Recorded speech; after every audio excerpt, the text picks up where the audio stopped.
siècle, brutalité tout le monde, la table à Kabila, la table à Mobutu, la Kimaka. Oh, nyonso koya na moko kote to kote. Kabila Kabila aitika kolala kotelema. Alala kote kote. Dans bazona ba makambo na abanzaka le 19 janvier 2015 kote kote. Na 2015 yali bokolo anero Kabila la paka kote kote. Politika Tshisekedi a changé la constitution. Et vous savez, ce qui va changer, pas que nous changer le statut à partir de là. Pas que nous changer le statut à partir de là. Est-ce que le statut à partir de là,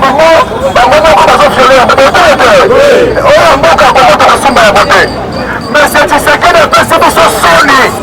Diplomatie et simple de choses opérées. Diplomatie est tenue comme ça et simple opérée. Il y a un accord de la Gaga. Alors il faut de la Gaga. Madame est tout pour ça. Yoka Matabasona Rwanda. On s'agit de Matabasona Rwanda. Tout le monde de la Rwanda. Tout le monde de la Rwanda. Est-ce que vous l'avez dit encore? Matabasona Rwanda. Le cours qui s'est gagné avec Kagame Moutata. La mission de l'Union pour le Gaga.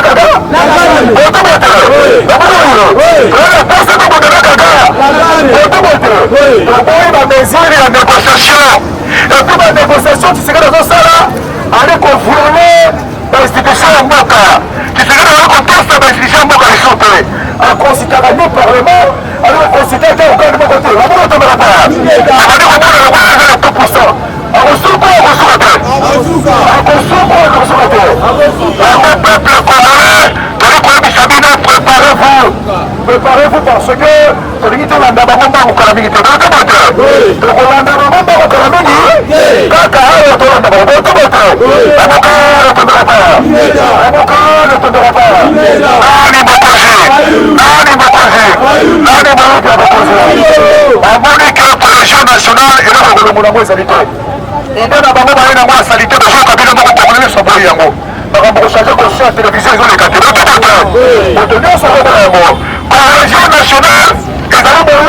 Entre les Congolais, mais tout le monde tu sais que les hommes reçoivent les Congolais, tu sais que les hommes reçoivent est-ce que tu as vraiment les hommes reçoivent les Congolais, mon niveau sur le gouverneur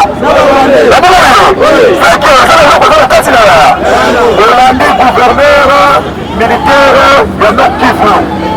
En tant que 3 députés, je dis 3 députés, en tant que 3 députés, on dit que PCM a Parlement. PCM a Parlement a démontré comment Batorona Bazali n'a même mis sur la carte de la Nous avons des réunions au sein du Parlement. Et pourquoi Fayouro alors que nous sommes il faut tout ça la réforme institutionnelle. Au Kamata, on y est dans l'institution de Bouchard. Nani Azali Rwandais, Nani Azali Ougandais. La douceur, la carte de Mboka Congo, la tabaligny pour l'infiltration. Dans le moment où la mission de chacun, l'armée la mission d'aller infiltrer. La police a besoin d'aller infiltrer. Tu sais que la réunion va se faire. Infiltration. La moment où est-ce que tu vas t'égaler? Tu vas t'égaler. Parce que Kamata, les sous-sous, deuxième fois qu'il y a un Rwanda. On rencontre la Mboka, on va signer qui l'a dit. On va signer le dit, je rappelle le bateau ici. On va signer qui l'a dit. On va signer le dit. Entre la délégation ministérielle rwandaise et la délégation ministérielle congolaise. On va signer mon candidat qu'il faut tout ça la force mixte. Le 27 et le 26 et le 27, on va faire une expédition intellectuelle.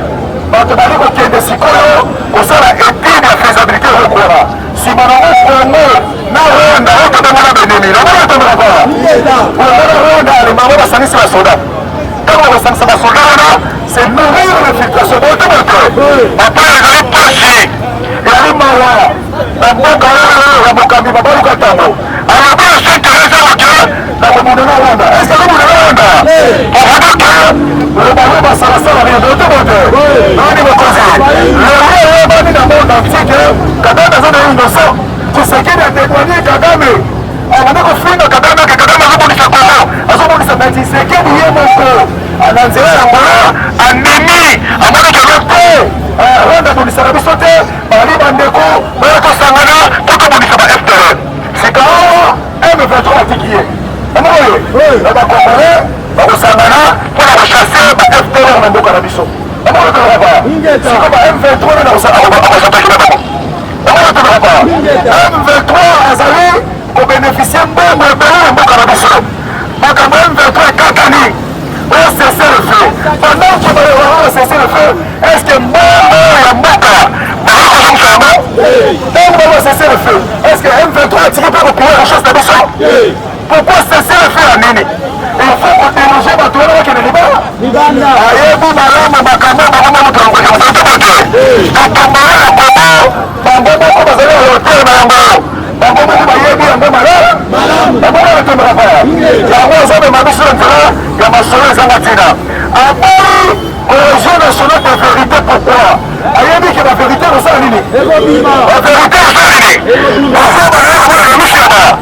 botobote alingaki na kosalaka ngo na ngolo. eske makambo akoda kosalaka na ngolo asalaka ngo ya kobongona peuple ayebaka te parlement baka te bajuge baka te. c'est pourquoi tobisi monsieur Félix Tshisekedi boye boko ezali na loboko te botobote. ce pays appartient au peuple quoi botobote. soki alingi asala engagement ya makambo ya kongo il faut intéresser le peuple botobote. le peuple akosumbuka na makambo azosalama makambo azosalama ya ndenge ya brutalité bakamati bakei kosomba poste na kati ya remi na commission nango ya droit de l'homme bapesi mbongo basalaki États-Unis apesi mbongo asombi poste nsima bazali koyebisa biso yake diplomatie agissante diplomatie esombi ekuta modele babimisi mbongo ya kongo mbongo ekotangisa babana classe mbongo ekobongisa biloko mosusu na kotonga te baekole kosomba te baba ate bapupitre akamati ake koluka poste mpona koluka lokumuna bamakana tondokata. Ce sont des bêtises. Populisme wana biso tolingi yango te. omoni ndeko na biso mosusu oyo oyo ayaki oyo azali kofumbisa mapeka nai ministre ya justice lamoka tolokata yeyo naki lokola na mbeba nake moado lamoka tolokata akamaki lokongo yake moado akabi yango na mama botoboto akabeli bato matongo ya kengo famille ya kengo etomboki bomamama bafashe balobi azongisela bango na belaba awa na plaza awa na cango lamoka tolokata omoni bato bakosala politike ya populisme bazoya kosala populisme komema peuple na lolenge ndeko yango bakambaka mboka na lolenge te botoboto la position du président Martin Fayulu boye balinga te ekokende kaka cohésion bakosala nano mosala na niveau ya bauniversité oyebisaka tabayele ntina ya cohésion nationale botoboto nsima nango tokokita chaque district tokokita na bawenze bisika nyonso mpona kotalisa bato cohésion botoboto balinga te bakokoya kaka na makolo ya martefa bakokola martefa babuka oyo nani mokonzi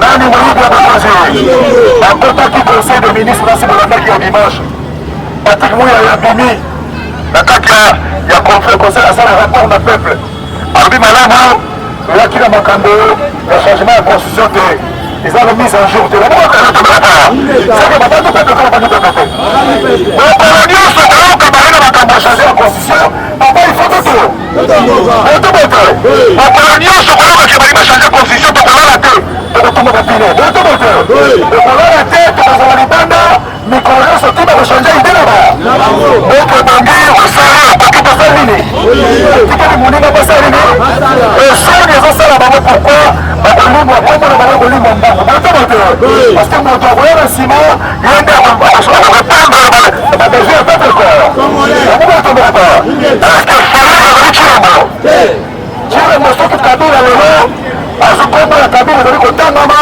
c'est parce que kabila ayebaki moto natikeli na bakosala kote botoboto yango moni lelo boye comparison koma kosalama alipo na ntango kabila amali na ntango kabila kombo kabila ezotangama botoboto na ntango fayulu akoya yango botoboto akolala makombo ya regio ete akobosala bakokala bosala bote tokotangisa vila pepeko merci ndeko banso bolandi biso na bokebi nyonso bisika bozali lelo ezali mokolo oyo toza kosamba dernier audience ya moninga na biso Jeunesse Manzanza oyo akufaki injustement pe oyo babomaki volontairement na recommandation militaire ya mboka na biso wana toza komibongisa mpona kozwa batransport tokóma na lieu oyo bakosambisa policier wana. J'espère que avec l'intelligence ya oyo baavocat na biso bazali nango ndenge badémontrer capacité na bango nayebi ke victoire eza biso. D'ailleurs ezali toujours biso parce que on a tué l'un de notre ami volontairement. Nalingi na bana bandeko oyo bakolanda biso boy. J'ai fait des recherches scientifiques en tant que politologue. Naye komona ndenge nini M. Tshisekedi a manipulé ba Congolais. Avant à son deuxième mandat na ya Muyibi, Oezaki braqué par Ndeko Denis Kadima, Tshisekedi a fait des accords sanguinaires. Je dis et je répète, M. Tshisekedi a fait des accords sanguinaires avec les Burkina. M. Tshilombo akena ki Burkina Faso akei ko négocier na ba sirène burkinabé baluka moyen ya kopesa ye deuxième mandat oyo ekolalisa ba Congolais pongi basali ba accord. Il faut verser 5 tonneaux à Makila. M. Tshilombo a accepté cela. Basalaki yango monaki ayaki kozwa deuxième mandat. Lelo a commis na audacité ya koluka moyen ya kosala révision constitutionnelle. Ndeko Tshisekedi azongi lisu na Burkina Faso na Côte d'Ivoire plutôt. Ndeko Tshisekedi azongi na Côte d'Ivoire akende kosala deuxième accord pour na koluka moyen ya kosala révision constitutionnelle. Basengi toujours 7 tonneaux ya Makila. Nyonso wana Makila ba Congolais kotanga.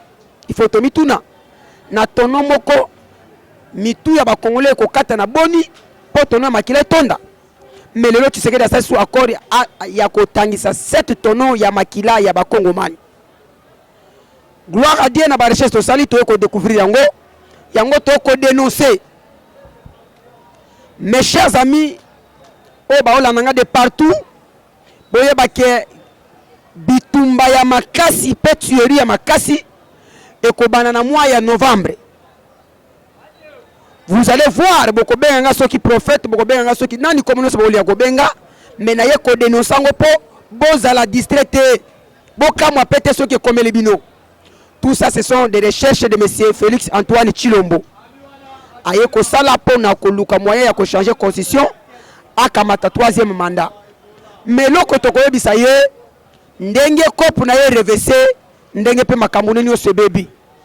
Ba Congolais bazui souplicité, ba Congolais bazui détermination, ba Congolais ba lobi ba ko reculer les sous-soutés. Pourquoi? Nous allons demander à M. Tshisekedi, depuis qu'il est à la tête de ce pays, durant 6 ans, qu'est-ce que Tshisekedi a fait pour ce peuple? Les Congolais qui souffrent, les Congolais qui meurent à cause de l'insécurité, les Congolais qui meurent de faim, les Congolais qui manquent même l'habit de porter dans les autres bancs. Tshisekedi veut toujours s'accaparer derrière le pouvoir pour babenga béton. Mais na lobi na yo M. Tshisekedi, soki kaka yo za mobali, oza mobali ndenge nga na telemi awa, ndima kaka makambo changement constitution et tu vas voir. Oyo bosala na chambre na bino ba mibi wana IDPS wana etali bisote. Yo ndima kaka koloba ke oui na signé ordonnance présidentielle to changer constitution. Okomona oyo omona na noté. Mon cher ami, monsieur Kabila l'a cherché de le faire. Makoka yango te. Atika yango pe ba botola pouvoir ya peuple. Bien qu'il appelle sa nomination. O ezalaki na volonté du peuple congolais te. Bosali ba corps na bino o ndenge bokoko ko sala. Mais yambala oyo M. Tshisekedi, je t'assure et je te rassure que retenez ma parole. Na yebi ke mission oyo kokoma na chambre na yo et kokoma na téléphone na yo et kokoma na ba télévision na yo. Retenez mes paroles. M. Tshilombo, le jour où tu causeras d'accepter la modification de la constitution, le changement, la révision constitutionnelle, c'est ce jour-là que tu vas accepter de quitter ce pays. Nous te le disons ouvertement et nous ne te cacherons nullement des choses. toyebisi le jour où tu oseras ya koloba ke no to changer constitution okomona ndenge mutakala peuple congolais ezalaka parce que oza busoba tu as géré le pays pendant 10 ans okoki kokama mboka te o manifester incapacité na yo lelo na mitonde kokabuya na ebisio bato ya IDPS bazosala marche balobi ndenge nini Emmanuel Macron akoki kohumilie Tshisekedi faut bakende ko manifester mais soki mécontentement soki revanche soki pe nini na ambassade de France mais on les a lâcheté. Ça c'est une lâcheté. Macron a humilié Tshisekedi devant la public dans une conférence internationale d'où tout le pays du monde a pris acte que Tshisekedi c'est incompétent. Bino boke selango d'une manière soki andenge nini mais wana bozomi seka mais toyebisi bino on est à combat, on est en guerre, nous nous préparons déjà, nous sommes déjà prêts. J'espère on ne peut pas dévoiler tous les secrets qu'on a résolus. Tokoye bandenge akosa makambo na biso prochainement, mais biso tokebisika Tshisekedi. Atika makambo akotoucher constitution, ndenga yaki na kati ya constitution, atika la biso ko constitution. Kolesa peuple, kolesa constitution est bloquée na kolesa peuple te. Mbongo bazo iba na kati ya mboka, eza constitution te mutozo bisa bango, qui est compétence eza constitution muto memeliete. Ezalinde oyo ayeba ki pa koka ki kosala te ezali ka kitawana fama na kokemula ite parce que naze souffler nazana kanda moninga na biso bauti ko boma nazo matawana pona koyeba ni tokosala pona nga lelo na suki wana bande konyoso ba kolanda biso na pesi bino mbote tokutani mikolo za koya